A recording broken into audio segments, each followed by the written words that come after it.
Hello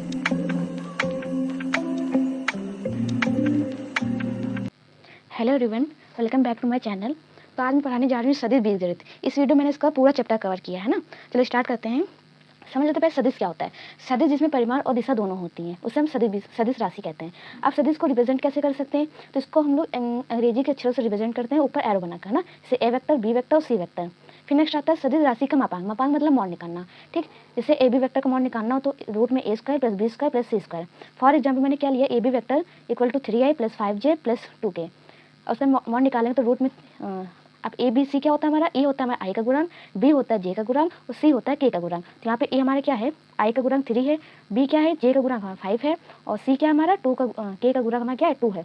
अब तीनों को स्क्वायर कर देंगे तो ए का स्क्वायर हमारा 3 का स्क्वायर हो जाएगा प्लस 5 का स्क्वायर प्लस 2 का स्क्वायर। 3 का स्क्वायर 9 हो जाएगा, 5 का स्क्वायर 25 प्लस 2 का स्क्वायर 4 आएगा। तीनों को ऐड करेंगे हमारा 38 आएगा। फिर नेक्स्ट आता है हमारा सदिशों का गुणन। अब सदिशों को मल्टीप्लाई कैसे कर सकते हैं, तो सदिश को मल्टीप्लाई करने के दो तरीके होते हैं। एक होता है हमारा अदिश गुणन, दूसरा होता है सदिश गुणन। अदिश गुणन को क्या कहते हैं, डॉट प्रोडक्ट कहते हैं, है ना। A vector dot b vector equal to a vector का मॉड इंटू बी वेक्टर का मॉड इंटू कॉस थीटा होता है। अब सेकंड कौन सा होता है, सदिश गुणन। सदिश गुणन को हम क्रॉस प्रोडक्ट भी कहते हैं।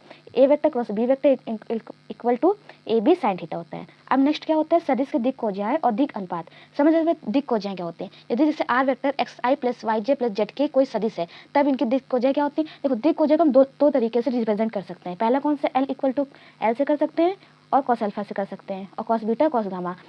कॉस बीटा को हम लोग एम भी कह सकते हैं, कॉस गामा को हम लोग एम भी कह सकते हैं। अब इनको निकालते कैसे हैं, तो l equal to cos alpha equal x upon में रूट में x square plus y square plus z square.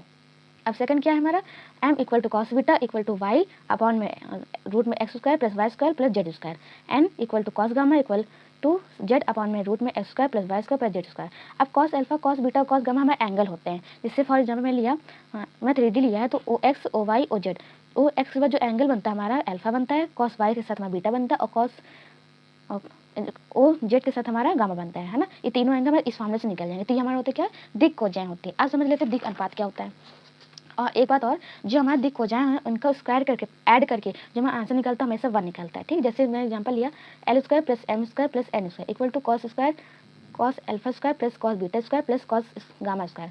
तीनों को स्क्वायर करेंगे तो कॉस अल्फा का स्क्वायर क्या होता है हमारा, एक्स स्क्वायर अपॉन में x square plus y square plus z square plus में कॉस बीटा स्क्वायर तो वाई स्क्वायर अपॉन में x square plus y square plus z square. इसी तरह गामा भी ले लेंगे। अब तीनों को ऐड करेंगे तो आंसर में 1 आ जाएगा, है ना। तो हमारा प्रूफ हो गया। अब समझिए दिक् अनुपात क्या होता है। दिक् अनुपात मतलब जैसे यदि r vector a i plus b j plus c k है तो ए बी सी को सदिश आर के दिक् अनुपात कहते हैं। मतलब जिसके मल्टीपल होते हैं उसी को हम क्या कहते हैं, दिक् अनुपात कहते हैं। फिर आता है सदिशों के बीच का कोण। अब एंगल कैसे निकल, एंगल भी दो होते हैं हमारे, कौन से, कॉस थीटा और साइन थीटा।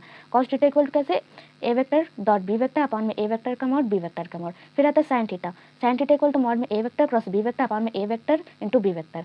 अब होता है सदिश गुणन से त्रिभुज का क्षेत्रफल कैसे निकालते हैं। जैसे त्रिभुज का मैं वेक्टर दिया तो कैसे निकालेंगे उसको, त्रिभुज का क्षेत्रफल निकालेंगे हाफ इंटू मॉड में a vector cross b vector. इसको हम ए वेक्टर बी वेक्टर और क्या लिख सकते हैं, a b into sine theta लिख सकते हैं। दोनों फॉर्मूले हमारे त्रिभुज का क्षेत्रफल निकल आता है ना। फिर आते हैं दो बिंदु को मिलाने के, जैसे दो बिंदु के वेक्टर स्थित वेक्टर दिए हमारे, तो अब इनको मिलाने में कौन सा सदिश तैयार होगा, तो उसको कैसे निकालेंगे, तो उसको x2 minus x1 i plus y2 minus y1 j plus z2 minus z1 k इस तरीके से हमारा निकल आता है। फिर आता है खंड सूत्र। खंड सूत्र भी दो होते हैं, कौन से, एक अंतर विभाजित करने के लिए, दूसरा बाह्य विभाजित करने के लिए। अंतर विभाजित करने में कौन सा फॉर्मूला होता है, m b vector plus n a vector upon में n प्लस n। अब आप लोग कहेंगे यहाँ पे m और n क्या है, तो m n हमारे रेशियो होते हैं, रेशियो में डिवाइड करता है। फिर नेक्स्ट आता है बाह्य विभाजित। बाह्य विभाजित में क्या होता है, माइनस हो जाता है, m b vector minus n a vector upon में m माइनस n वेक्टर। अब आ जाता है परिक्षेप। सदिश बी वेक्टर का ए की दिशा में परिक्षेप, तो a vector dot b vector upon में ए वेक्टर का मॉड। सेकंड होता है सदिश ए वेक्टर का बी वेक्टर की दिशा में equal to a vector dot b vector upon में बी वेक्टर का मॉड। मतलब जिस दिशा में निकालते हैं उसका मॉड करके हम उसको क्या डिवाइड कर लिख लेते हैं, है ना। तो आई होप आपको पूरा चैप्टर समझ में आया हो, है ना। ठीक है, थैंक यू।